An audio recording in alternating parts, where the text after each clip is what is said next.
surreal experience for me. It's actually my first time doing a public talk like this. So hopefully I do a good job and you all enjoy it. I think that's one of the biggest fears of everyone, right, is public speaking. So trust me, I might look calm, but the heart's racing. I'm really happy to be here, especially because I flew in on a Boeing 747 through a lightning storm. So I'm kind of just grateful to be on the ground, to be honest. I've had a pretty wild few years. As Jay said, I started my YouTube channel, Project Unity, in 2019. And the impetus behind that, the reason why I even started a channel was because I had my own experiences with the phenomena. And I say phenomena, not phenomenon, because I think it's a spectrum. I think there's a whole bunch of different things going on when it comes to this. And for me, the keystone is consciousness. That's why it's the UFO consciousness connection. And it's an interesting one because, when I look at the synchronistic, and I think a lot of people, if anyone here is an experiencer of this kind of stuff, like the synchronicities that seem to occur prior to an experience, like the build-up, and you look back and you go, oh, wow, this led to this, and now I'm having these experiences. It's a very common thing.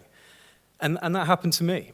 So I'm 29 years old now, but when I was in my last year of university, I think at the age of 21, just to take things back to before I had a YouTube channel, because I think it's important to kind of lay the groundwork of why I even got into this, and I think people can relate to this. When I was about 21, I was like any 21-year-old, pretty lost in life, just trying to figure things out. I was going through university, studying TV and film production. And a lot of things happened at that point, which I now look back on as catalysts, but not all catalysts are positive at the time, right? They can be negative ones as well, and that's where it was for me. It was a bit of a time of depression, and I didn't have like a spiritual sense or anything like that. The things that I'm talking about now, I wasn't talking about that at this point. And it got to a point at this age where my dad was actually a bit worried about me. And he was out in France at the time. He messaged me. He was like, look, I want you to come out. I want you to decompress. Come and chill with me in the French countryside for a bit.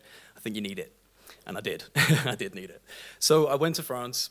And when I'm out there, he said to me, now, I've been reading these books, and I really, really think you should listen to them. I've got them on audiobook.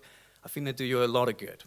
Now, I'm not here to preach a book to you and say that this is the way, but this was a very interesting kind of novel pathway that put ideas into my head that I didn't have before. So I'd like to get a raise of hands if you've ever read the book series Conversations with God by Neil Donald Walsh. Okay, so a few of you, yeah. I actually had the privilege of interviewing him afterwards, which was for me a big deal because these books completely brought me out of that depression. That was the first point of synchronicity for me.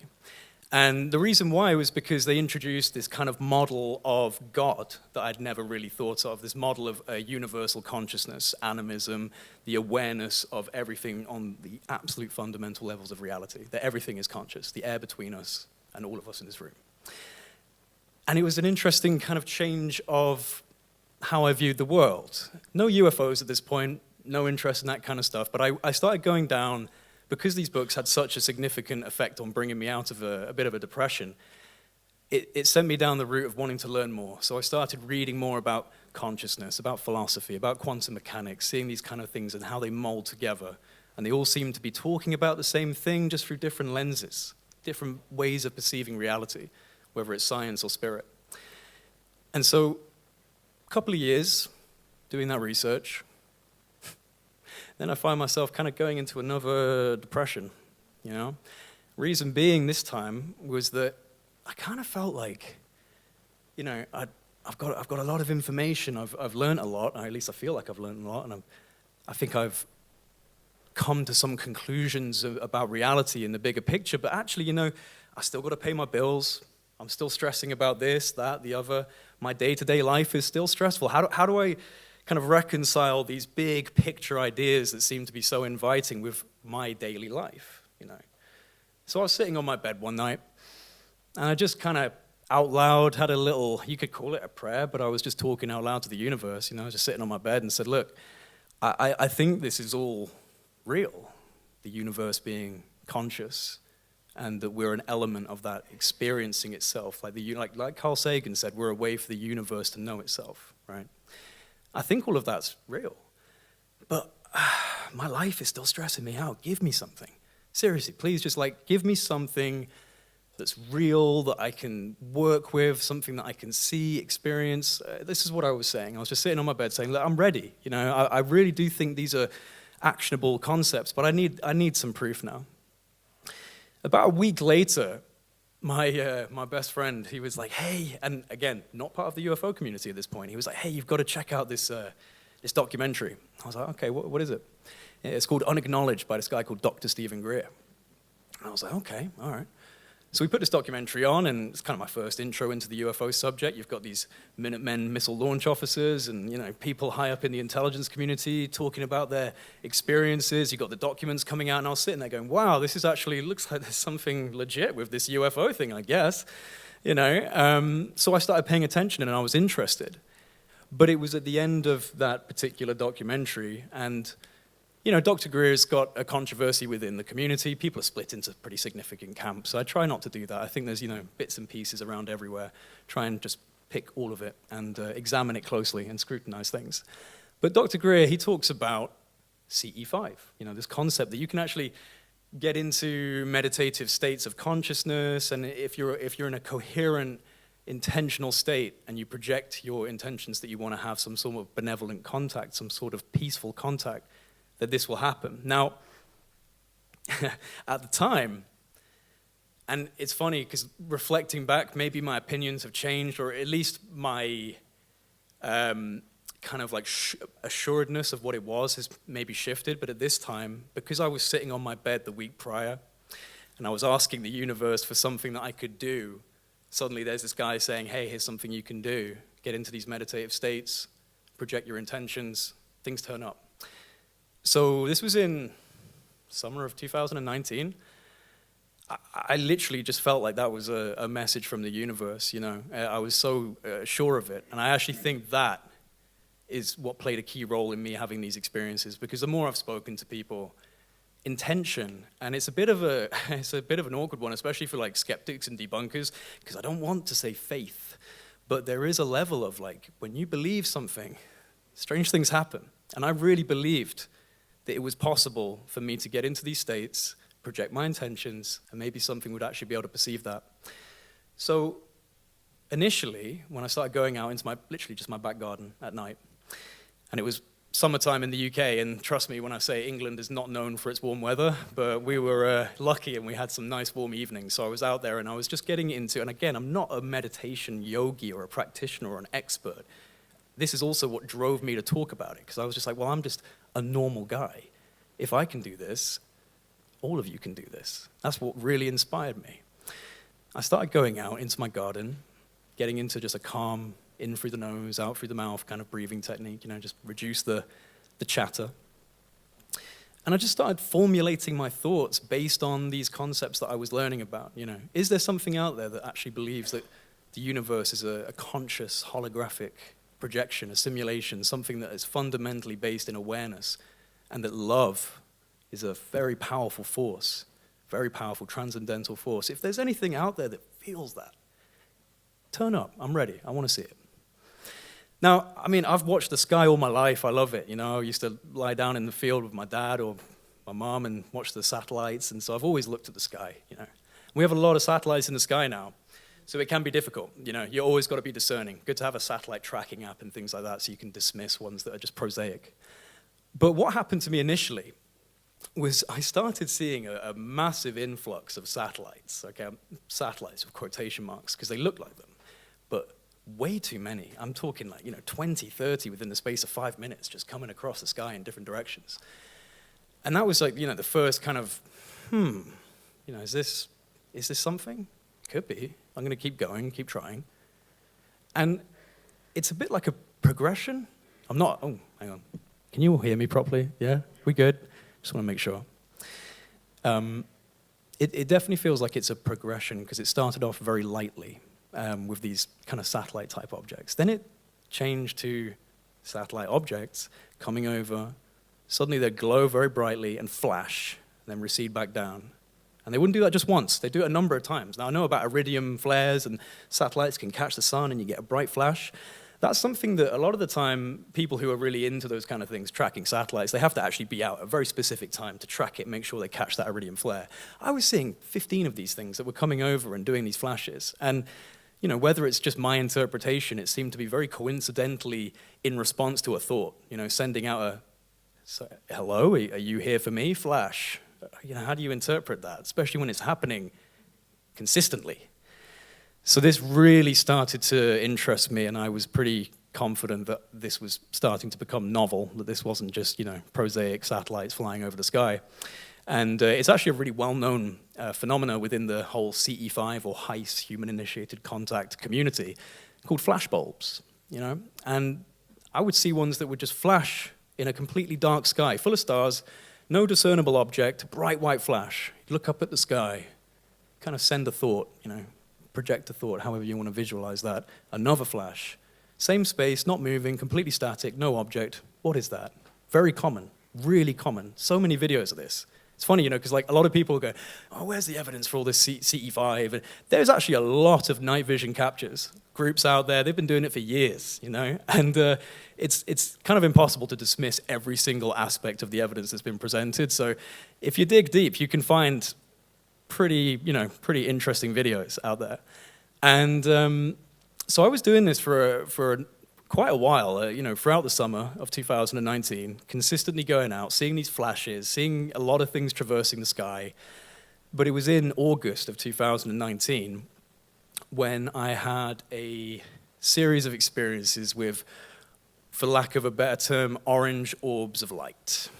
And this was extremely visceral and could not be denied and brushed away, all right? You could maybe look at these flashes and say, oh, it could be something, might be something. This was undeniable. So I'm looking up at the sky. I'm in my house. Oh, not in my house. I'm in my back garden. My house is over here. And I'm just doing my usual routine at this point, which is to just get into this kind of light meditation, breathing exercise, calm myself down, and just start to formulate my thoughts around the idea that I want something to turn up, and I want something to turn up that actually resonates with the things that I believe are representative of reality. Even if I'm wrong, they still turned up, so I don't know. maybe I figured it out. I'm not saying that, though. I was looking up at the sky. I saw a flash of light, which would become quite common to me at this point. So I was just like, oh, there we go. There's another flash. And then it flashed again, and then again, and then again. And then it started coming down. So every time it flashed, and there was no object. It was just a flash of light. Once it stopped, you couldn't actually see anything. So it would flash, and then it came down again. Flash, it came down, flash. And eventually it stopped above two stars. It kind of formed the apex of a triangle. It just two stars here, and it was about there, and it just kept flashing. So I was watching that for a while and was interested, but it was there for about 5 minutes, and I started going, well, thanks, but I'm going to kind of keep looking around the sky, and I'll keep my eye on you, but I'm going to, keep looking around, see if there's anything else. So this is happening up here, and I turn my head, and I do a bit of a double take, because it's a crystal clear sky. As I'm turning my head, there's a dark cloud, but I kind of go past that. I'm just looking around. I look back. And that's when I look at this cloud properly. The only way I can describe it is that this was a cloud that had an overlay of light TV static. There was like a shimmer to the cloud. It was dark, and it looked energetic. It was shimmering. That caught my attention. And if we pretend this is my house, and I'm at the back of my garden, this cloud is coming across in this kind of trajectory. So it's naturally just going to go past my house, off in that direction. And again, I'm standing at the back. What it does when it gets to here is it does an alarming 90-degree turn and starts coming towards me. Yeah, wasn't ready for that. It's funny, isn't it? You're out there projecting your intentions. Turn up, then they turn up. You're like, oh my God, no, I don't know if I actually wanted this. Maybe I made a mistake. Yeah, exactly, bro. It's all becoming very real. But no, so this cloud did, I'm serious, it literally just went like that, like complete change. So I'm looking at this cloud coming up, and it's going to be above my head in a minute. And I honestly was like a rabbit in headlights, like shocked, stunned, in awe, not scared, just frozen in place.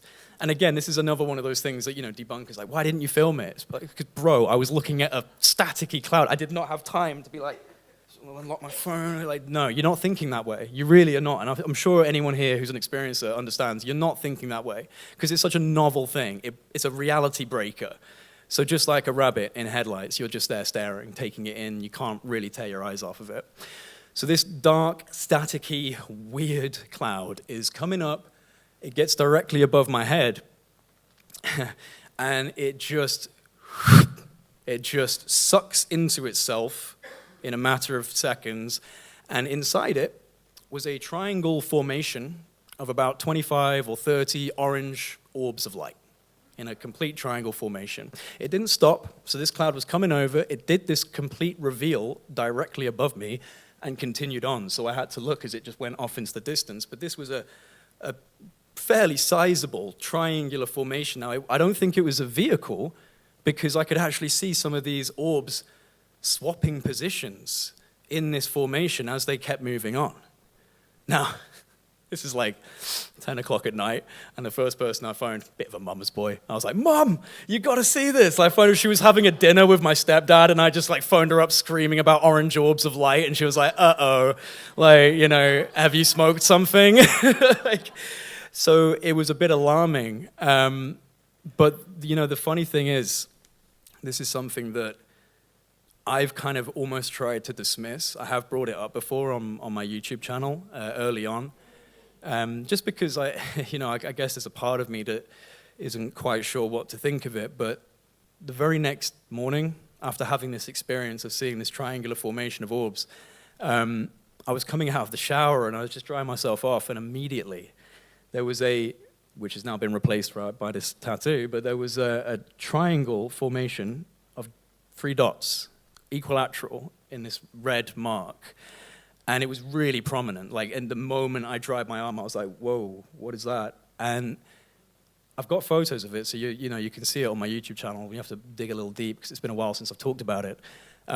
What's weird about these marks is that they lasted for a year, and there was no skin trauma, there was no scabs, there was no itching, there was no bumps, it wasn't bug bites, it was shiny, like a cauterized skin, like a burn that's healed, and you get that sheen. But it was literally the next day. It wasn't on my arm before. I would have noticed it. And it lasted for a year. And there's a lot of people who've said, you need to do regression. You need to have a regression session. And I'm just kind of like, I don't know if I want to.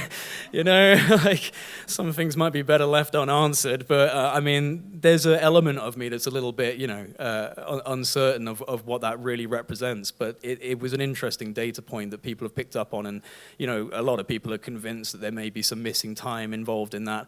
I'll be honest, I don't really remember going to bed. I remember calling my mom and telling her about the experience. I don't really remember going to bed, so it's possible. It was also in 2019, and I haven't got the best memory, so it could just be that. But that wasn't the only time I saw these orbs. That was just the first time.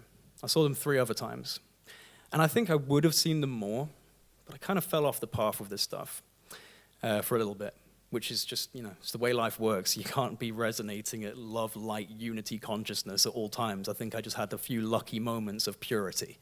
But, life is tough, and it's difficult to stay on that kind of path. And I think if you're not resonating with a very pure intention, I don't think you should be doing that stuff, because it's very subtle. And I do believe in the whole kind of as above, so below. There are things below us, there are things above us. It is something to take into account when you're considering making these types of attempts at contacting the unknown, the anomalous, the other. In fact, when I first started doing this and was talking about it, it didn't take long before a guy who was not pretending, but claiming, I kind of feel like he might have been pretending, claiming to be in the NSA, and he got in touch with me. And I actually shared this source with Ross Coulthart, which I'm sure a lot of you know about Ross, and we're still both scratching our heads over this guy, because he had a lot of knowledge. He was a bit shady. A lot of these people are, like when in the IC, when they come out and they start communicating with people in the research field, it's difficult to know who to trust. Very difficult. But he was saying to me early on, you got to be careful here. You're basically broadcasting on all frequencies and just hoping that whatever swims up is friendly. And I was like, be careful of staring into the void might stare back at you, that kind of thing. I don't think it works that way. I do think it works on thresholds of intention. So if you're out there summoning dark forces, then yeah, you're probably going to get them. But if you're not doing that, if you're actually resonating at a really pure intention, you're feeling the love, you're feeling grateful to be alive, you're just curious, you want to see something, I don't think those orange orbs were malevolent, especially because it's led to me standing here right now, which I can't believe I'm doing. So I had a number of experiences. The second time I saw them, this was all within the space of about a month. The second time I saw them, it was another formation, no cloud this time. I was out in my garden looking up at the skies, doing my routine once again, and I just saw it in my peripherals, this little blur, and I looked over, and there was like a W formation of these orbs this time, with a couple of them trailing off at the back, and it just traversed the skyline. Just came across maybe 5 seconds or less, and that was it. And I was just, again, blown away, completely stunned. No time to film it, just quick traversal, and that was it. The third time, which I really wish I'd filmed, they came down pretty low. The third time, I was looking up at the sky, and again, weirdly enough, they came from the left each time. I don't know if that's anything to read into, but they always came from the same angle. I saw this blur of light. Again, I looked up, I saw 3 of these orbs coming across the sky very quickly, and then they just stopped on a dime directly, at least from my perspective, above my house, right? They came across and just stopped. And then I could kind of see that they were moving around. Similar to how that triangle formation, they were swapping places. These 3 orbs were moving around. And then I noticed that they were actually descending. And again, my heart's starting to beat. It's so funny. It's like this false sense of, I guess ego. Like, I want to be an ambassador. And then they turn up and you're like, I don't know if I'm ready to be an ambassador. This is starting to get very real. But no, these orbs were coming down from the sky. And they were rotating around each other in this weird, hypnotic fashion, just coming down like this. I was just staring at them as they were coming down. Again, if we pretend this is my house, they froze 2 feet, 3 feet above the roof of my house. They were basketball-sized, roughly, slightly transparent, orange orbs of light. Weirdly enough, they weren't actually scattering any light onto the roof, even though it was a ball of light. It should be reflecting, surely. So there's some exotic phenomena going on there. And I haven't discarded the idea, and if anyone's familiar with the Buddhist term of a tulpa, it's a psychic projection, that you've actually coaxed this out of existence for your own purposes. It may not even be observable to someone standing next to you. I've entertained that concept. It could be that. But there have been some pretty interesting videos of orange orbs. There's a woman called Linda A. Roja, I think. She's got a kind of hard-to-spell name, but she captured one of the best videos. And if you do go on my YouTube channel, Project Unity, and just look for the ones where I'm talking about my CE5 experiences, I include the clip, because those are legit. That is 100% what I saw. So these orbs, they came down, they froze above the roof of my house, maybe loitered there for 5 seconds. Then they start this movement again. They're rotating, they lift up, and they go over to my neighbor's garden. God knows what would happen if my neighbor had come out. It's like, what are you doing, Jay? Just summoning orbs, nothing big, no big deal, dude. Go back to bed. It's kind of funny because I live in a pretty residential area, so I've got neighbors on both sides. And at this point, I've lived there for a while. They're so used to me doing these crazy interviews. But at the time, I was super I can't, I don't want people to know I'm kind of up to this stuff. But they went over and they hovered over my neighbor's garden and they just froze again. They went over and just boop, and stayed there for a few seconds, maybe 4 or 5 seconds, started this rotation again, started lifting up, moving up, until I couldn't see them anymore. Then the 4th time I saw them, they flew across the sky. This is all within a space of a month or less. They flew across the sky in a V formation with a couple trailing off at the back. So W with a couple trailing off, V with a couple trailing off, a triangle, and then 3 of them, which is also a triad, and then the triangle on my arm. So there was a lot of symbology involved, in my opinion, that I haven't deciphered. I just have a feeling that there is something trying to be said to me here about perhaps mind, body, spirit. These are just the ideas that are floating around in my head. I truly don't know. My position here is that I don't have, knowledge on the Galactic Federation or any of that kind of stuff. I don't know what we're dealing with, really. I have ideas. I have desires of what I would like it to be, but I won't pretend to have the answers. I've come into this looking for answers, and I have a heck of a lot more questions, over the years. But when this happened to me, it had a drastic effect. I would even go as far as to say that there was a level of neural plasticity.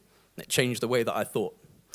Because suddenly I was able to stay up very late all night, reading about things that I couldn't really have understood before, deep into quantum physics and philosophies I wasn't really able to grok prior to that. It really lit a fire up underneath me.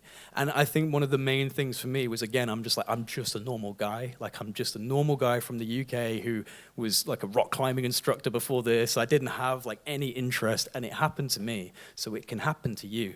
And that's what I felt. So I went out with this broken iPhone and put it on a tree in the middle of the forest, away from civilization, so I could be like, hey, I've had these experiences. And again, I wasn't familiar with the UFO community. I didn't know people had had orb experiences and that there was a whole kind of history to this.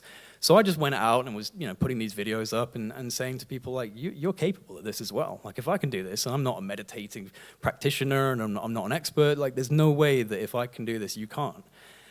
And it started to gain, attention and popularity. People liked what I had to say. And you fast forward a couple of years, it's got to a place I never expected. I mean, I've had people like Ross Coulthart, Congressman Tim Burchett, Admiral Tim Gallaudet, all these people that we're now looking at in the space, leading it. They came through my channel, and I was introduced to them very early on. I started getting connected very quickly, and it just felt like doors were opening up for me. And this leads back to that synchronicity comment, that everything just starts to kind of click into place, or at least that's how it felt. And this is a very confusing subject because there's so many different opinions, there's so many different ideas, and it's a bit of a misnomer to call it a community because there's a lot of conflict involved inside of it. So it's kind of like different camps, really. But I felt incredibly inspired to just start doing what I'm doing now, and that's why I can't really look at my own experiences as malevolent. A lot of people have said to me, oh, you've been manipulated, or it's a trickster and it tries to fool you. Well, it's fooled me into, talking to all of you guys. And I've had so many people email me over the years who have said, thank you, the way that you've explained it, I really resonate with that. So, for me, it's kind of like, well, if they've manipulated me into a very positive place, and so that's good by me, that's fine by me. But I've changed my opinion on a lot of it. I mean, when I first got into this subject, I was like, oh, it's aliens from another planet. Now, I'm not discounting that possibility that exists, but I actually think that this is, at least with the orb phenomena, I think we're dealing with higher dimensional thresholds and topologies, and that we're just getting a glimpse. I was very fortunate. This is kind of cutting into a further story, but I was very fortunate to fly out to Florida and sit down with Oak Shannon, who's the former special projects manager for Los Alamos National Labs, and a pretty key component in the Admiral Wilson leaks, for anyone who's familiar with the Admiral Wilson leak story. And I'll talk a little bit more about that for anyone who doesn't know. But he, as a Los Alamos National Lab guy, was like, well, our working group, we basically came to the conclusion this is higher dimensional objects coming into a lower dimensional plane. So you're only seeing a slice. You're seeing a slice of something that's far more complex and can't really be perceived on our reality. So our brain has to fill in the gaps. So what I got was orbs, but people have experienced all sorts of phenomena, and Jacques Vallée and Carl Jung, and these ideas of it being in some way like an amorphous, responsive evolutionary driver. Terence McKenna talked about this as well. He said that the UFOs are almost like a psychedelic. When you have an experience with these things, it's so novel. It actually changes the way that you perceive reality, and that can change your own cognitive function, change the way that you think, the way that you speak, the way that you act. And that certainly happened to me. So I went into this without any background in ufology. And I've arrived at a point now where I truly think that the most important element of this is our own conscious development as humans. And I think that there is an actual component of this that's trying to raise our consciousness, trying to teach us. What I felt from those experiences was it was like a gradual baby steps learning program. Here's some things that kind of, they're suitable for your mind. Here's some satellite-looking objects, but a few more than you're used to. Just a little elevation from what you're used to. Right now, flashes. Not seen those before, have you? Now the orange orbs. And I do think it was a progression.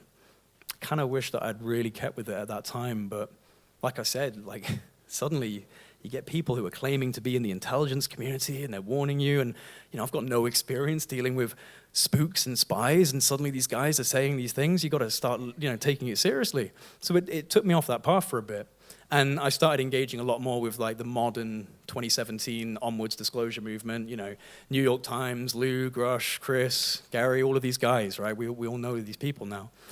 I've been very fortunate to be somehow just fell into some interesting connections and networks, right?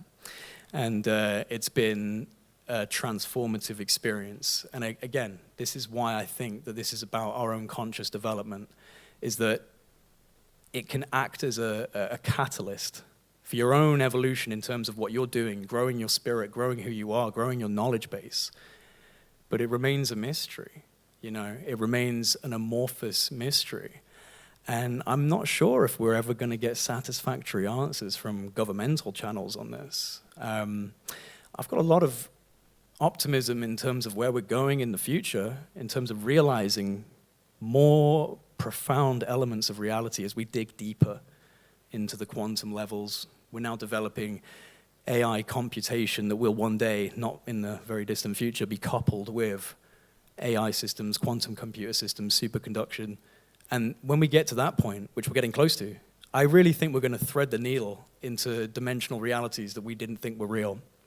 And the consciousness side of this, to me, is also represented in meditation, psychedelics, near-death experiences, transcendental experiences, this UFO phenomena, even the flying saucers and the grays, they turn up in all of these different spaces.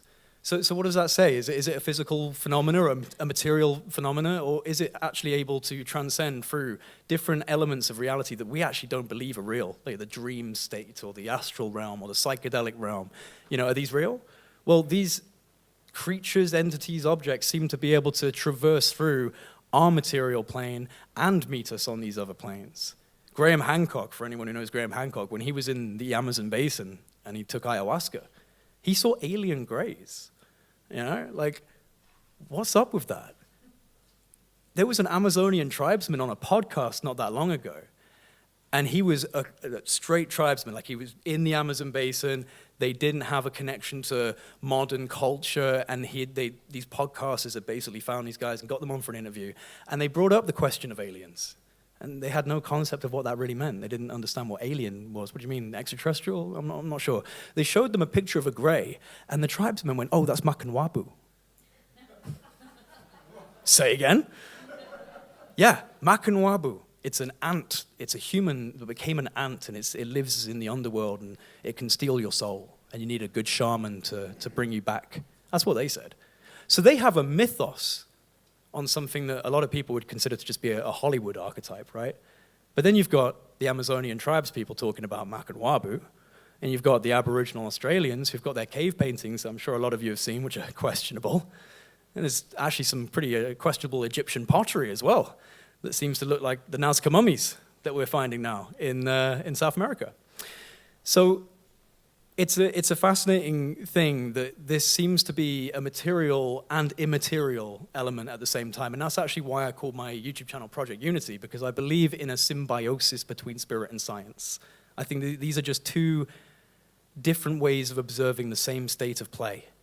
And we're getting closer to that. It hasn't actually been that long that we've been shut off in this way, this Newtonian reductionist model that we've entered into since the Age of Enlightenment, that everything's just dead matter bouncing around. Yeah, it's very enlightened. But that's what they called it. We've moved into we've got rid of the shamanistic. We've got rid of this, silly stuff from the past. Now we're just going to deal with basic science. But there's massive holes in that science. And that's being shown even more now as we're developing these models into, simulation theory and getting into these deeper states of understanding how the quantum level responds to your own consciousness. I mean, look at the double slit experiment. For anyone who doesn't know about the double slit experiment, this is a fascinating, weird mind bender for these Newtonian scientists. I think it was in the 1970s when they first did that, but it's been kind of progressed on from there, and it still remains a bit of a mystery that when a electron or a photon is observed, it collapses into a particle. When it's not observed, it becomes a wave. Now, there's a few people who would dismiss that, and they say, oh, it's the act of measuring. It's the act of measuring that actually collapses the photon or the electron down into a particle. But there's no measuring without consciousness. Without a human being, without a conscious entity to measure, there's no concept of measuring. So it still comes back to there is a conscious observer, and reality is responding to that conscious observer. So what does that say? It says that there is, maybe a dynamic within reality, a coherence that understands that we're right there and collapses down into this particle function. What does that say about all of this? Solid reality. It's not so solid. Most of the scientists now in physics, like the consensus is becoming, this is a simulation. It's a holographic simulation of some form. You think of like a bike wheel on a bicycle. And you put your hand through that. You spin it really fast, boom, your hand just bounces right off it. Now, it's not solid, is it? It's still got the gaps, but it's spinning so fast that you can't even get through that. So it's an impenetrable barrier. Now, the atoms and the protons and the neutrons, they are spinning so fast. Everything is moving so quickly that it feels solid, but it's not.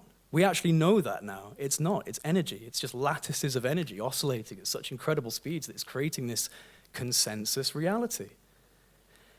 I think that these UFOs don't have to abide by that rule. Whatever they actually are, they seem to kind of be above those levels of the game, of the laws, of the rules, right? They can bend it, they can cheat it. And I think that might be their purpose. Again, going back to this evolutionary driver, that they're actually almost like a carrot on a stick, always slightly ahead of us. And it seems to push people to want to try and replicate it. I mean, look at our governments, right? They're interested in replicating it. Maybe they already have. But it's interesting to me that it seems to follow us through time. Throughout all of history, we've had phenomena. Throughout all of history, we've had UFOs, different forms, different shapes. And they seem to change and shift as we progress. And that, to me, is, again, I would invoke Carl Jung's idea of this collective overmind, that potentially some of this stuff is just stimuli for our species. Now, who's to say that that's not necessarily real? Because, again, the material plane, I think, is just one little slice, right? Just one little line we're traversing. But it's not necessarily the only line. So this is really where I find the most inspiration when it comes to the UFO subject. It's trying to understand this intrinsic connection, this entanglement between human consciousness and this other. And why does it turn up when you're in these really powerful states, profound states, states of love and appreciation? People laugh that off. A lot of people are like, oh, it's hippie woo-woo stuff. It's like, yeah, but I think we can all agree that love is actually the most important thing in all our lives, right? What's the point if you don't have some love? So I think that this is actually a teaching mechanism to try and get us to evolve. And I think we need that. Yeah? Yeah, I think we're at a point in the human story where our collective empathy is degrading. And it's not our fault so much as the society that we're all having to participate in. It's not a society that encourages us to explore the different corridors of perception. In fact, we're very locked off, sometimes to the point of it being a legal problem that you're exploring your own consciousness. Now, again, invoking Graham Hancock, he said this before, the war on drugs is just the war on consciousness. Why do you have the right to tell me how to experience my own consciousness? So the fact that we're restricted by that system, you don't have to invoke the Illuminati or anything, sinister and kind of ambiguous. You can look at it as just there is a way society is established, And the way that you're thinking isn't really going to work in this society. We want worker bees. We want people to participate, be cogs in the wheel. It all works as a global economy. If you're sitting there trying to summon orbs and you're in an astral realm all the time, you're not participating. So they're trying to reduce that. They definitely do not want us to be in a state of open bliss with reality and to open our perception to these different ideas. And that's what kind of worries me a little bit about the way that this is being discussed by like the US government, for example. I don't necessarily, there's a lot of people that would kind of say, oh, it's like Project Bluebeam, they're generating a threat narrative, there's going to be maybe an alien invasion, and it's all false flag, and it's a big psyop. And I mean, who knows, maybe that's right, but I definitely have noticed a clear narrative that is about this being a national security threat. It's a threat to our sovereign airspace, a threat to our sensitive classified sites. And I worry about that, because I think that that's a perspective that potentially could lead to us actually manifesting negative outcomes, especially if this is a responsivity of consciousness, and if everyone collectively is fearing an other, fearing the anomalous. Well, I don't know, but it just worries me. And I think that there are other sides to this story that should be told.